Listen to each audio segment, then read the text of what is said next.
welcome to this explainer where we're going to completely decode the 8-step ITIL 5 product and service management lifecycle.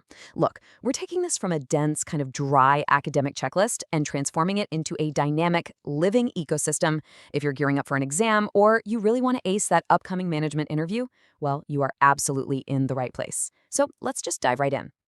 To kick things off, let's agitate the absolute biggest misconception hiring managers hear on a daily basis. It's this idea that ITIL phases operate in a vacuum, completely isolated from one another. So many candidates treat design or build like they're separate islands. And honestly, that is a massive red flag. Top-tier professionals know the whole silo idea is just completely false. You really have to view IT activities as a continuous, breathing value chain network. The end of the line feeds right back into the beginning. That operational data you're gathering from your live services, that is exactly what informs your next round of discovery. It's this endless, beautiful loop of continual improvement. Okay, here is our strategic roadmap to mastering this framework. 1. The value chain network. 2. Strategy, covering discover and design. 3. Execution, which is acquire and build. 4. Go live, looking at transition and operate. 5. Value, for deliver and support. And finally, 6. Acing your ITIL interview. Section 1. The value chain network. By grouping these 8 phases into functional buckets, we totally shatter that silo myth, and it's going to significantly accelerate how you understand their interconnections. Moving to Section 2, Strategy, Discover and Design. This first pair is all about bridging the gap between organizational intention and evidence-led decisions. Basically, we're translating what the business wants into what it actually needs. Let's look at the Discover phase. Discovery isn't just throwing together a simple wish list. It's a rigorous, 4-step, evidence-led workflow. First, you assess the context using a pestle analysis to understand political, economic, or technological factors. Then you agree on a direction. Next, you prioritize those opportunities using the RICE framework, weighing reach, impact, confidence, and effort. And finally, you output a crystal-clear service roadmap. You're making decisions based on hard evidence, not guesses. Now, when we translate that discovery into the design phase, we hit a core ITIL concept. A golden rule for interviews is showing you can perfectly balance utility with warranty. Utility is what the service actually does. It's fit for purpose. But warranty? That's how reliably and securely it performs. It's fit for use. Think about it. If you design a brilliant app that crashes constantly, it has high utility but terrible warranty. You have to design for both, right from day one. Section 3, Execution, Acquire and Build. This is where things get real. We secure our resources, whether external or internal, and transform those beautifully balanced designs into operational realities. But before we even write a line of code or build a thing, you have to remember this crucial professional currency: technical debt. This is literally the implied future cost of taking shortcuts. If you pick the fast, easy solution today instead of a sustainable one, you are going to pay for it heavily later. Proving that you proactively mitigate technical debt shows hiring managers you care about long-term sustainability, not just hitting a Friday deadline. The build phase workflow transforms those resources into deployable solutions. And look, building isn't just about coding.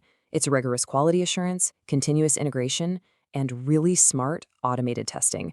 You also have to deliver operational artifacts, think runbooks, so the teams downstream actually know how to manage what you just built. All right, Section 4, Go Live, Transition, Operate. Transition acts as a strict gatekeeper here, ensuring we don't introduce instability, while Operate takes the wheel to keep the systems running smoothly day in and day out. A standout concept to drop in your interview for this phase is observability. Do not confuse this with basic monitoring. Monitoring just flags that a system is broken. Observability, that gives you deep insight into the internal state of a complex system by analyzing metrics, logs, and traces. It lets you proactively anticipate and fix risks way before they ever disrupt the end user. It's a total game changer. Operations today lean heavily on some really advanced trends. You've got site reliability engineering, or SRE, for creating ultra-scalable systems. There's AIOps, using AI to filter noise and catch anomalies. Meanwhile, transition utilizes early life support and careful change enablement to minimize risks during that super delicate deployment window.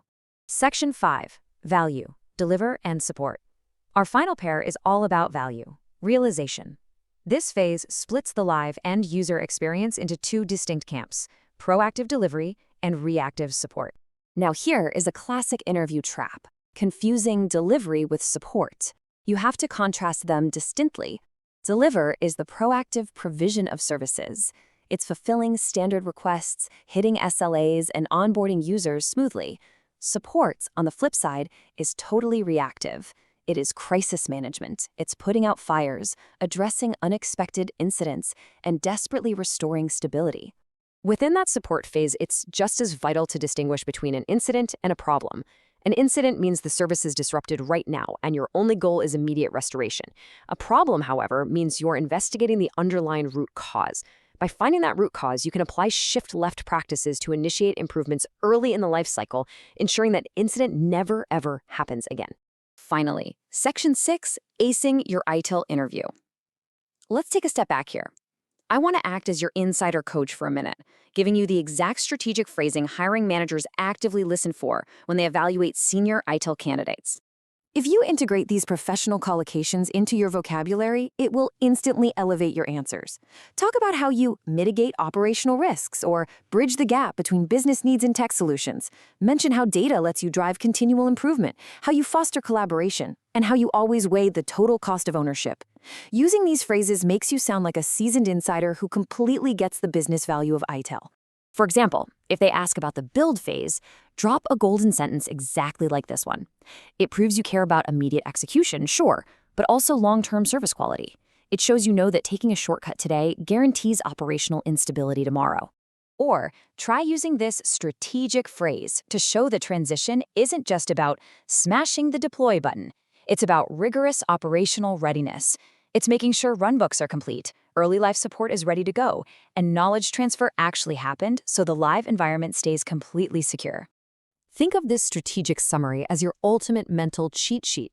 It lays out all 8 phases, their primary goals, and their absolute most crucial outputs. Seriously, mentally bookmark this before you walk into the room. If you can confidently articulate how a roadmap from discovery becomes a prototype in design and eventually evolves into an active service in delivery, you are going to stand out. Remember, this whole lifecycle, it's a continuous loop. The actionable data, the real-world incidents, and the problem management lessons you gather from support, they all feed directly back into your next round of discovery. So, my final question to you is, are you ready to use this holistic value chain perspective to absolutely dominate your ITIL interview? Thanks for joining me on this explainer, and hey, good luck out there.